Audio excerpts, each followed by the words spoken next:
नमस्कार दोस्तों, मैं नीतीश कुमार एजुकेशनल ट्रिप में आप लोगों का स्वागत करता हूं।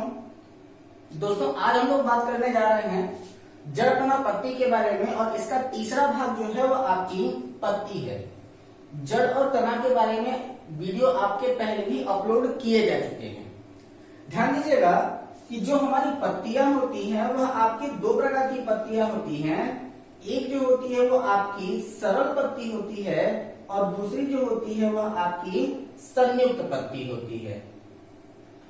अगर आपसे कहा जाए कि एकल पत्ती और संयुक्त पत्ती में अंतर क्या होता है, तो जो एकल पत्ती होती है वह बड़ी पत्ती होती है और वो अकेली पत्ती होती है, लेकिन जो संयुक्त पत्तियां होती हैं वह एक ही पत्ती के संगत पत्र में कई सारी पत्तियां एक साथ जुड़ी हुई होती हैं। उसी को हम लोग कहते हैं संयुक्त पत्ती। जैसे कि अगर देखा जाए तो यह जो आपकी पत्ती है वह आपकी संयुक्त पत्ती है और यह जो है वो आपकी सरल पत्ती है। ठीक है। अब यहाँ पर जो आपकी एकल और संयुक्त पत्ती है तो उसमें यह जो होगा, जैसे कि आपका आम, अमरूद, केला आदि की जितनी पत्तियां होंगी वह आपकी एकल पत्तियों की श्रेणी में आएंगी। जैसे कि आपकी नीम है, बबूल है, इमली है आदि की जो पत्तियां हैं वह आपके संयुक्त पत्तियों की श्रेणी में आएंगी। ठीक है। इसके अलावा अगर हम कुछ और छोटी बातों को करें तो यहाँ पर होता क्या है कि जैसे अगर हमारी एक कोई सामान्य पत्ती ले लिया जाए तो उस सामान्य पत्ती में आप देखेंगे कि इस पत्तियों के ऊपर जो भाग होते हैं वह आपके दो प्रकार के भाग होते हैं। एक जो आपका भाग होता है वह खुरदुरा भाग होता है और दूसरा जो भाग होता है वो आपका चिकना भाग होता है। अगर पत्ती को उठा करके आप सूर्य के प्रकाश की दिशा में अगर आप उसे देखें तो उसमें आपको कुछ छोटे छोटे छिद्र से आपको दिखाई देते हैं, जिस छोटे से छोटे छिद्र को हम लोग पर्ण, रंध्र या फिर स्टोमेटा के नाम से जानते हैं। ठीक है। इसी स्टोमेटा के कारण जो पत्तियां होती हैं वो अपनी क्या करती हैं, श्वसन की क्रिया करती हैं। तो सबसे पहला क्या है कि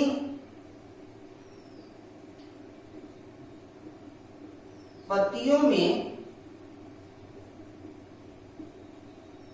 श्वसन छिद्र को क्या कहते हैं, स्टोमेटा या फिर पर्णरंध्र के नाम से जाना जाता है। पहली बात। दूसरी चीज होता है क्या कि पत्तियों में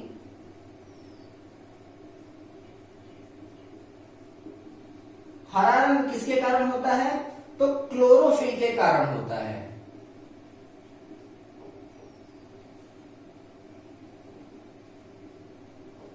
ठीक है।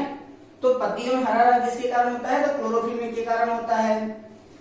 तीसरी चीज आपका है कि जो आपके पेड़ पौधे हैं या फिर जो पत्तियां हैं वह अपना प्रकाश संश्लेषण की क्रिया किस गैस की उपस्थिति करती हैं, तो पौधे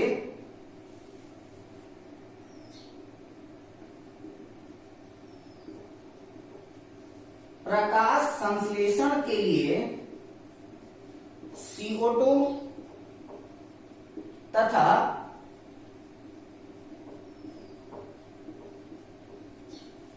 श्वसन के लिए O2 का उपयोग करते हैं। ठीक है। तो पेड़ पौधे जो है वो प्रकाश संश्लेषण के लिए कार्बन डाइऑक्साइड और श्वसन के लिए ऑक्सीजन का प्रयोग करते हैं और पत्तियों में हरा रंग जो होता है वो किसके कारण होता है, क्लोरोफिल के कारण होता है। और यही आपका वह क्लोरोफिल है जो सूर्य के प्रकाश ऊर्जा को रासायनिक ऊर्जा में भी परिवर्तित करने का कार्य करता है। ठीक है। कुछ और बातें हम लोग करते हैं बीजों के बारे में। फलों के खाने योग्य भाग यानी कि वह बीजों के भाग जो खाए जाते हैं या फिर फलों के वह भाग जो खाए जाते हैं उसके बारे में बात करने से पहले हम कुछ 3-4 और टॉपिक्स के बारे में यहाँ पर कंक्लूड करना चाहेंगे। तो सबसे पहला है आपका जलोद्भिद, यानी कि अगर हम वास स्थान की बात करें तो वास स्थान के अकॉर्डिंग पौधे जो होते हैं वो भिन्न भिन्न प्रकार के होते हैं और उनके वास स्थान के ही आधार पर पत्तियां भी जो होती हैं वो अलग अलग होती चली जाती हैं। जैसे अगर आपके देखा जाए जलोद्भिद यानी कि हाइड्रोफाइट, तो यहाँ पर होते हैं जलीय पौधे, ठीक है, यानी कि जो पौधे आपके जल में पाए जाते हैं वह आपके क्या कहे जाते हैं, जलीय पौधे कहे जाते हैं, ठीक है। सामान्यतः जो आपके जलीय पौधे होते हैं उन जलीय पौधों की पत्तियां जो होती हैं वो मोटी होती हैं। शुष्कोद्भिद या फिर इसी को हम लोग कहते हैं मरुद्भिद, ठीक है, यानी कि शुष्क प्रदेशों में या फिर मरुस्थलीय क्षेत्रों में पाए जाने वाले पादपों की जो पत्तियां होती हैं वो आपकी क्या होती हैं, कटीली होती हैं और उस जगह पर पाए जाने वाले पादपों को हम लोग क्या कहते हैं, शुष्कोद्भिद या फिर मरुद्भिद कहते हैं, ठीक है। तो यहाँ पर एक बात हम लोग ध्यान रख लेंगे कि रेगिस्तानी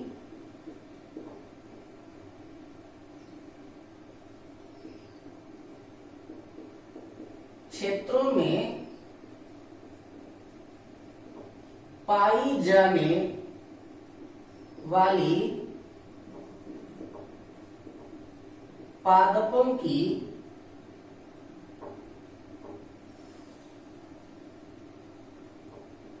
पत्तियां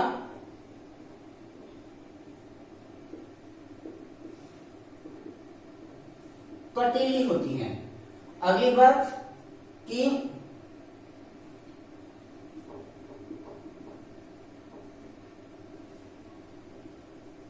मरुस्थलीय पादप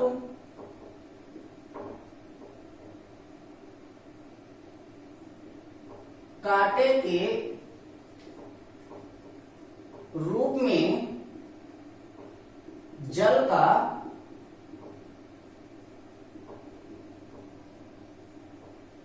संग्रह करते हैं। और तीसरी चीज कि नागफनी एवं कैक्टस की पत्तियां कांटे के रूप में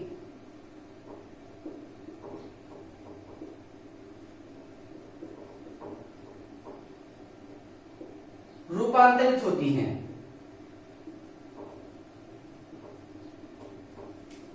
इन पादपों में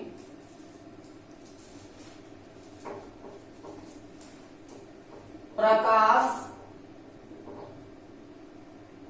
संश्लेषण किसके द्वारा होता है, तने के द्वारा होता है, ठीक। इसके बाद है आपका मध्योद्भिद। मध्योद्भिद का मतलब होता है कि जहां पर ना तो पानी ज्यादा हो और ना तो पानी कम हो, तो ऐसे क्षेत्रों में पादप जो होते हैं वो पादप क्या कहे जाते हैं, मध्योद्भिद कहे जाते हैं, जो सामान्य जल में रहने वाले हों या फिर छिछले जल में रहने वाले पादप जो होते हैं वो आपके मध्योद्भिद कहलाते हैं। और ऐसा स्थान, ऐसी भूमि, ऐसा पानी जब लवणीय हो तो उस लवणीय क्षेत्रों में पाए जाने वाले पादप जो होते हैं वो आपके कहे जाते हैं हैलोफाइट। इनके अलावा एक और होता है जिसको हम लोग कहते हैं कीटभक्षी पादप। कीटभक्षी पादप और इंसेक्टिवोरस प्लांट या फिर कीटभक्षी पादप को अगर हम लोग दलदली पादप या फिर मार्सेलियल पादप भी कहें तो कोई गलती नहीं है। तो इसी को हम लोग कहते हैं दलदली पादप, ठीक है। तो यहाँ पर जो आपका दलदल होता है उस दलदल से एक गैस निकलती है जिसे हम लोग कहते हैं CH4 यानी कि मीथेन।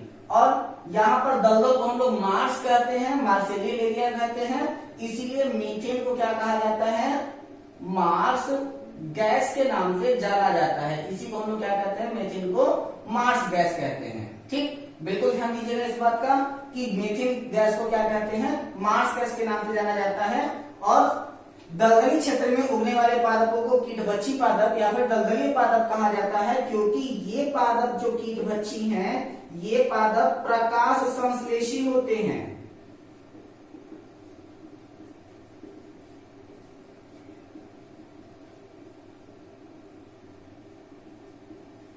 ठीक है।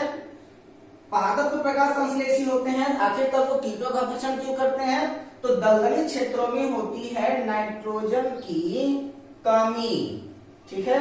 तो ये क्या करते हैं कि नाइट्रोजन की कमी को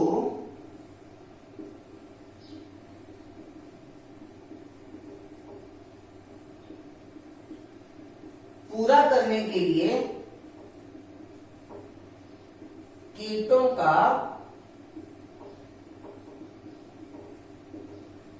भक्षण करते हैं। इनकी एग्जांपल्स क्या क्या होते हैं? तो इनके एग्जांपल्स हो जाएंगे आपके वनस फ्लाइट्रेट, क्यूट्रिकुलेरिया, टीचर प्लांट, ड्रोसेरा, निपेंथिस, ठीक है। तो कौन कौन है आपके? Venus fly trap,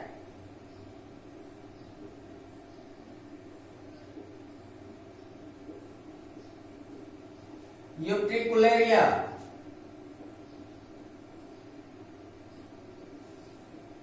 Drosera,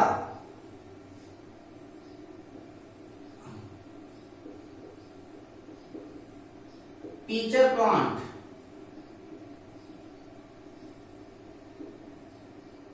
nepenthes.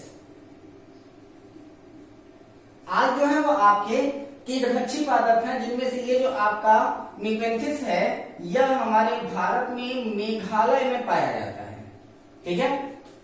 अब हम लोग बात करते हैं किसकी? पौधों के खाने योग्य भाग की। तो अब देखते हैं हम लोग खाने की योग्य भाग फलों के कौन कौन से होते हैं। तो जो मटर है, मटर का हम लोग क्या खाते हैं? भ्रूण खाते हैं और पूर्ण बीज भी खाते हैं। भिंडी का फल भित्ति खाते हैं तथा बीज खाते हैं। गेहूं का भ्रूणकोश खाते हैं, भ्रूण खाते हैं, यानी कि मिला ले तो पूरा संपूर्ण उसका फल ही खाते हैं। लीची का फ्लेसी एरियल के नाम से पूछा जाता है, उसी को हम लोग कहते हैं मांसल बीज चोल। सिंघाड़े का हम लोग बीज खाते हैं। इमली का मध्य फल भित्ति खाते हैं।